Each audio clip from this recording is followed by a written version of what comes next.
Salut à toutes, c'est le commandant Tolric.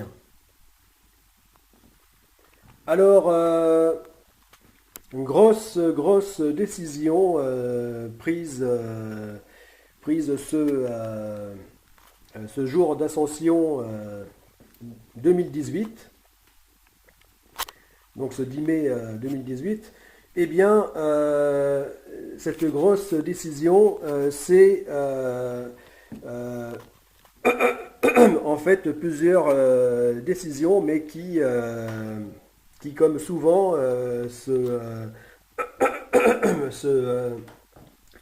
sont liées les unes aux autres. Déjà, eh bien, c'est de le gréer en duplex, gréement duplex. Gréement duplex. Ensuite, c'est de lui faire enfin de leur faire faire à ces deux grands navires de la seconde phase du projet Godessark une grosse cure d'investissement. C'est-à-dire leur faire perdre beaucoup de poids et de volume.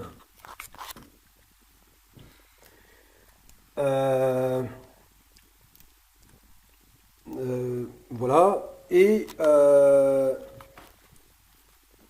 également de réduire leur capacité d'emport de personnes à bord, c'est-à-dire équipage plus passagers, de les réduire carrément de moitié par rapport à ce qu'il était prévu initialement. Voilà, donc grosse décision. Grosse décision. Et aussi, je pourrais dire une autre, qui est de ne pas passer donc à l'option, comme on peut voir ici, l'option monocoque, c'est-à-dire le même concept, même navire, mais en monocoque.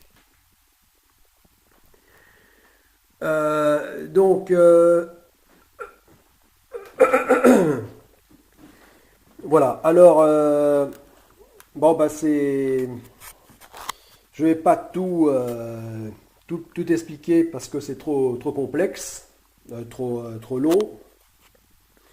Donc je suis passé en mode, enfin je ne suis pas passé justement en mode monocoque parce que ceci n'était pas compatible donc avec la nécessité donc des exigences de l'immense navigation de la seconde phase du projet Godessark, la GoPrac.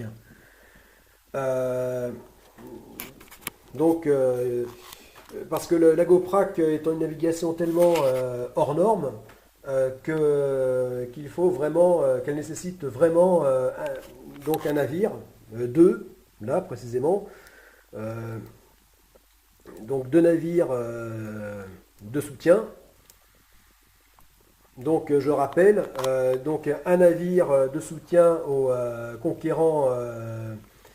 Donc pour cette course autour du monde sans escale en paddleboard longue distance, donc un navire de soutien à ces conquérants pèlerins dont je ferai partie, et un deuxième navire identique, donc on dit sister ship, qui lui sera chargé de faire la liaison, donc liaison donc de la Terre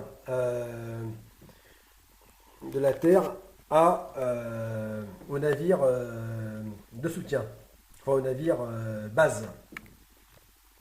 Voilà, faire la liaison, surtout en termes de vivres. Et aussi de remplacement de personnel. Parce que tout le monde n'aura pas forcément vocation de vraiment mener cette navigation non-stop, sans toucher terre, du début à la fin. Donc ça sera d'office bon, le cas pour les conquérants pèlerins, mais ça ne sera pas pour tout le monde à bord.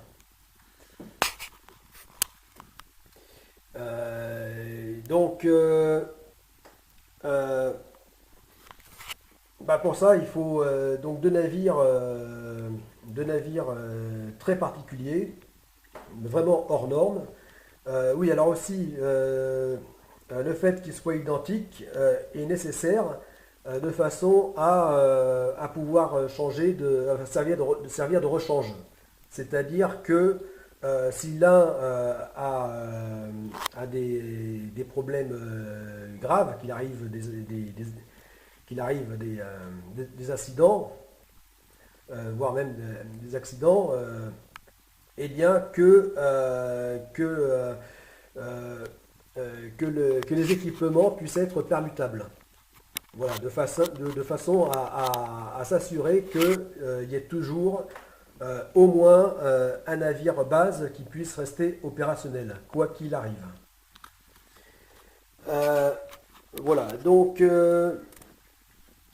la nécessité de ces navires est d'avoir une très très grande, déjà un niveau de confort en termes de surface, d'espace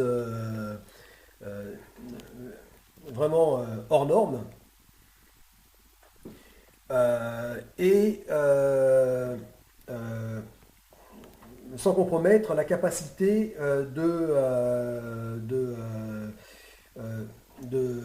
d'emport de matériel,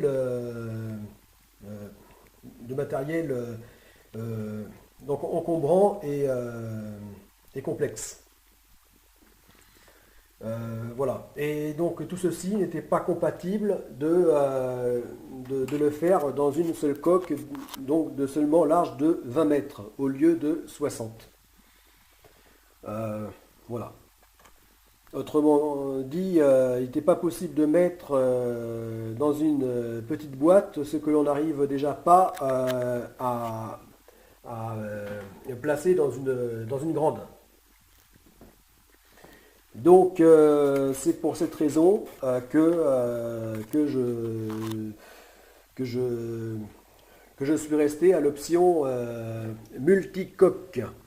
Donc là, plus précisément, Pentamaran, navire à 5 coques. Voilà, donc c'est pour cette raison. Malgré donc le seul et véritable inconvénient de l'immense largeur, donc de 60 mètres, qui est très pénalisante pour un navire d'expédition. Pour un navire de croisière expédition et même et aussi de recherche scientifique. Donc vraiment un navire d'exploration qui a besoin de pouvoir accéder au plus grand nombre possible de régions.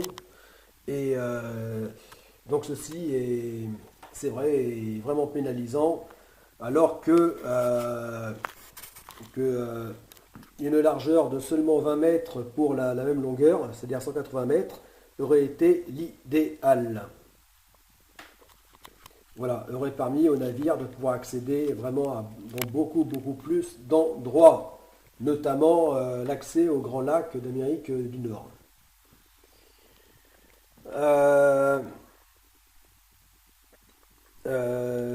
Mais ce gros inconvénient sera de toute façon amoindri, enfin diminué par le fait que justement son immense volume lui permettra d'embarquer un très grand nombre d'embarcations, d'annexes, qui par projection permettront de malgré tout, au navire de pouvoir indirectement accéder donc aux coins les plus éloignés du grand large, enfin des, des zones océaniques. Voilà, donc notamment tels que les lacs, les fleuves, etc. Voilà.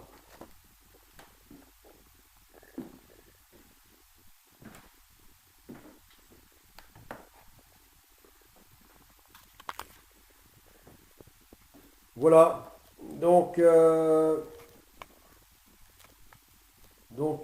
C'en est fini du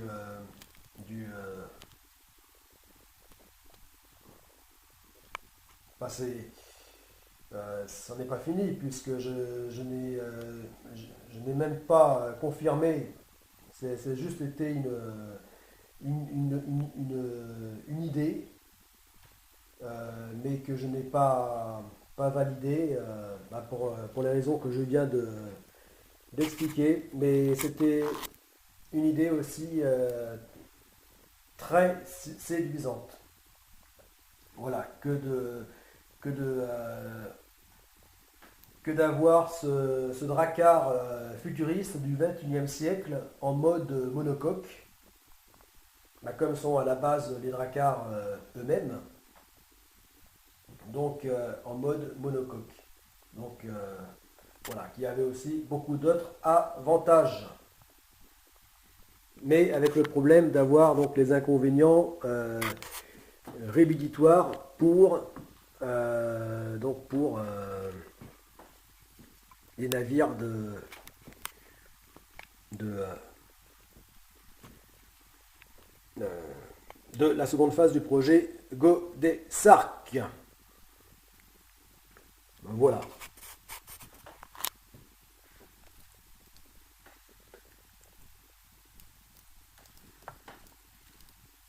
Voilà, donc alors j'avais pensé à beaucoup d'autres types de gréements, euh, mais qui étaient euh, très, très intéressants, puisque parmi les plus sûrs, pour les gréements euh, répondant aux besoins des grands navires, euh, tel qu'ici donc le gréement Binarig, donc correspondant donc à la version des phares carrés, mais phares carrés high-tech, futuristes. Là, l'inconvénient, c'est que donc les mâts ne pouvaient pas enfin, trop compliqué de pouvoir les baisser. Donc, je n'ai pas au final retenu cette option. Euh, voilà. Et donc là, j'avais l'option, enfin, tout récemment, enfin, toutes ces options, je les ai à un moment donné retenues, mais au bout d'un moment, j'ai dû admettre qu'elles n'étaient pas viables dans le cadre du projet Godesarc. Voilà, donc dernièrement, eh bien, j'avais euh, donc opté pour une immense voile unique, mais donc permettant d'épurer la silhouette du navire, ayant aussi des avantages,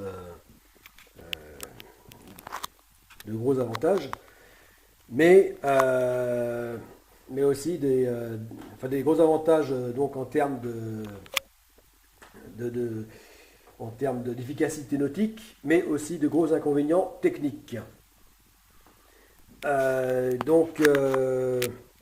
Ce qui m'a amené à passer donc au gréement duplex, c'est-à-dire garder la même surface de voile, donc là immense, hein, puisqu'un demi-hectare, mais en la divisant en deux.